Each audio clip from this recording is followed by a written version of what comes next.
ꯌꯦꯔꯨꯝ ꯃꯁꯛꯇꯨ ꯐꯖꯔꯒꯗꯤ ꯃꯌꯥꯝ ꯂꯥꯏꯛ ꯃꯆꯥ ꯑꯃ ꯑꯗꯨꯒ ꯀꯃꯦꯟꯒꯤ ready ꯂꯩꯕꯤꯔꯣꯀꯣ.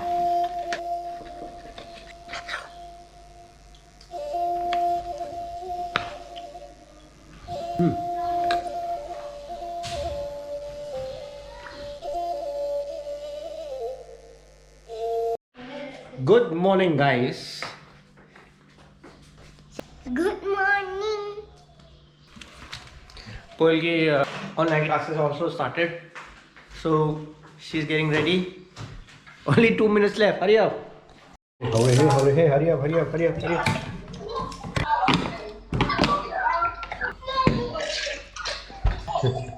Put up the pepper like this. Roll your pepper like this.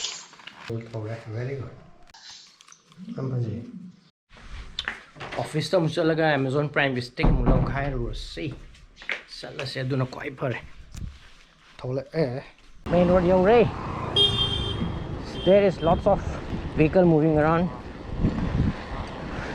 but I love the fact road se chom to already.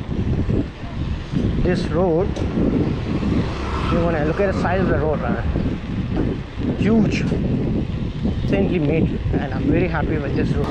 And there's a surprise for everyone. Office tagi halaga adum yang sigo, small surprise. So this is Larantong Bridge. Go, Larantong Bridge go. If you see on the right, sitting view go, showroom come office side are Ubra, ma'am. I hope you can see it. Hekta thogol se mathak ta ha. Tu cycle se mathak tu thangalam ga.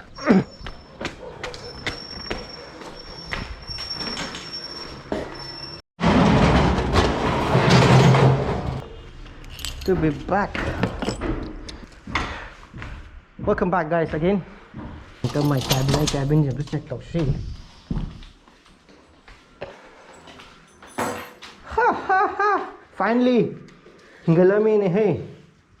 Nan si horabani si se. Amazon stick. Sila Amazon ki remote sila ra. Sini si pura ni ko. Lai me am si sing ka check thok se ko.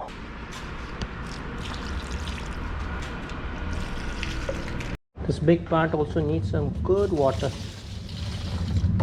To grass is money plants. If you want money, grow money plant like this. Jokes apart. Just kidding. I have to go now.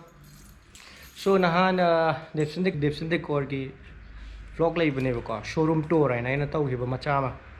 Adu ying view. Shine ai showroom. This is what I do. Aina haijau haiga di hani vlog to ying view Dipsindik or ki ko.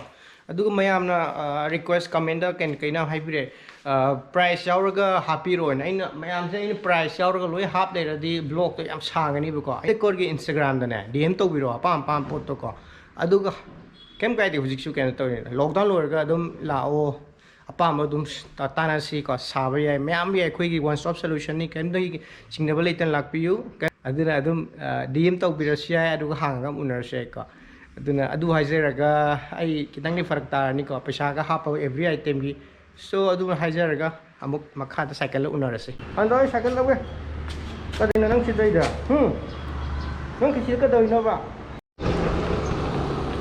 nong churak pra allasi asai surprise na haibo surprise asi je world environment day su hai ko aduna koi ge piklaba farm am leibudo adu de satlasi aduga kai kai no khara tawbe aba tawrase sigi sina sai hokdok palamen done ko sina day number 11 non thung kuma tem kai lom de haidarak pada so non thung gi hek lan thoga turen ma pan sat palambin se non thung kuma tem kai hai ba ko susum haidaraga sai chabada sile hore 11 gi mathang da sta water pump am leibane water pump house ni ko silai ja aduga transformer le sidagi makai da biro no oi da si songi ni him hamje ko wa gum khar hore sidai thai da biro mem to ale re sile welcome to Dipsindik factory and our small farm. Sydney. Mana hang dok pira eh.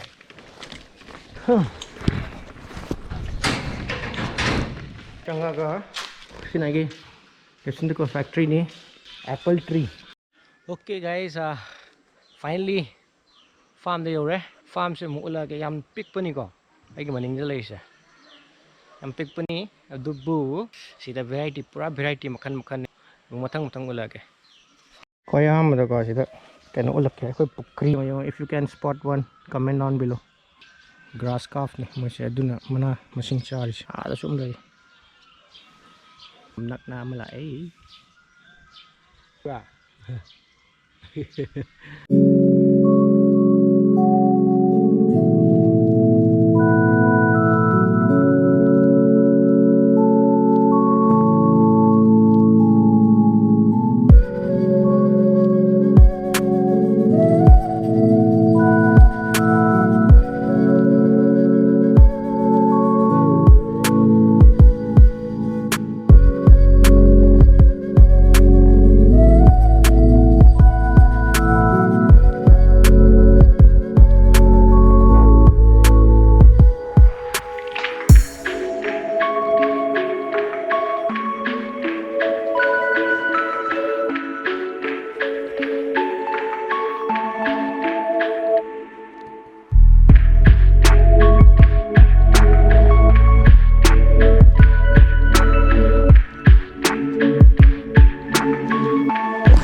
Basically hinggon se babaga mamaga na koi bani ko aduna ne jaga nungti ki every morning gi babani ki routine se thari me amse sina ko yum da chari ba nungti ki amu ulage ko first sida hainau charong sida lei se hayai se yam palame then guava pambi ani lei okay now this is dragon fruit. So dragon fruit is maina sagai shemu ga sagai gi help sida ma singa aga na tari tu thokini ba si mo phaidarak to ne apple se koi shimla dong pa la di phani tha ra si ka tha de no mama tha de ba tha de ro ai tha ro ai na tha ro re ngasi je world environment day su ne ai oi tha ta re si le ga apple gi pambi do thang to chị already cầm lại cái lọc thô bên này mà còn tiếp tục nữa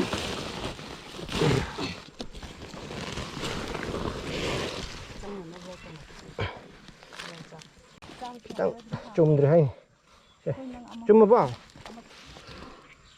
cái này rồi cái apple tree 5th June 2021 dagi pa ka kai numit ta palak pa da yeng matung da sing tang sai da ba ya tang sai nung su ni si ki tor ta ba si tej patta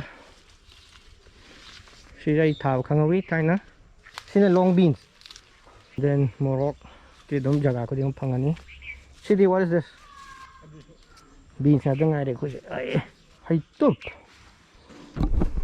nam hai tup khangbi bra hai tup bai se it's a kind of a fruit Manipur da phangba am hauni nomang kha amaru ai nomang kha tha pa then the pakpi lettuce brown lettuce mustard everywhere sin pan si tomato se kaino ba same na local la local chobu local pan ba ho mana uling sila si pan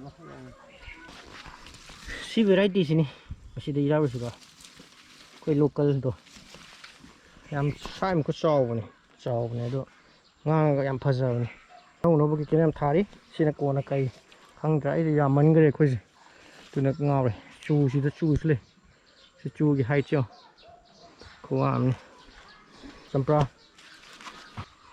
ꯄ꯭ꯔꯣꯃꯦꯒ꯭ꯔꯦꯅꯦꯠ ꯀꯝꯐꯣꯏ ꯌꯦꯟꯗꯦꯝꯒꯤ ꯃꯈꯥꯗ mustard ꯌꯥꯝꯃꯟꯗꯅ ꯀꯣꯛ ꯉꯥꯎꯔꯦ sina kari fig beans we have lots of beans makana masina wild spinach again this is lettuce mayam khangna lettuce to green one singtilo cabbage still surviving cabbage everywhere then nakupi mayam ama leire aduga aina thaina thajaki amu ulake ko yam wange chahi manga mukti phare airaga yam thina kanaba fruit makhanamni aina maru all the way from Kolkata porkhibne ba sida su phangkamda matam da phangamde hujikti phajana phange it's called avocado cha mamang da lari ba se avocado plant ni moina haibada 7 to 15 years manung da pale sina khwai wang me this is the tallest one para khucha am toron use param chawre I'm very happy koina hamba so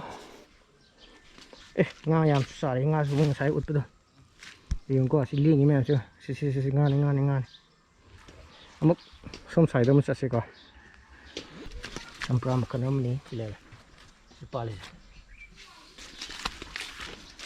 se sunu si pande and look at this squash zebra si me am comment tok sambiro hawidra sagai je koi baba na sabani am phajana sai and see this is a kind of berry makhanam ne khangbi ba leiragadi ai kona comment da reply tokjarake ba karamba berry no ba koi pangnam chana ba ko kai kau no khangdare leise berry hojik ti pan da yam pan ban march da yam pani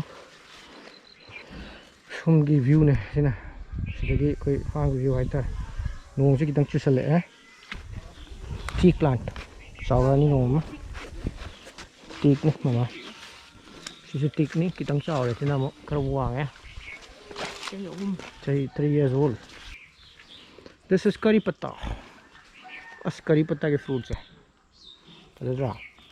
they look really good koi gumda mayam hawrame sise si kaino lemon grass duga sise handak am pan gimni sine sigi papaya si hujik chu pali khaga so yumda khoi fruit tara tramga mungne khoina sari do handak papaya phajana pale thobni papaya amuk palakani amuk ena togani am tawni sini farm gi tour aibu mayam pambiram ni khanjai thanks to my father and mother imagi pagana phajana maintain tawra thambire mayam vlog to pambiram ni thajai pamiragadi like am toksambiro comment kai ko improve to khot pa aduga keno se channel se sida ano oiragadi subscribe toksambiro sigi vlog side lotion jarage mathang adum video semjarakke to hajaraga listen to explorer signing off from everyone take care and happy World Environment Day bye bye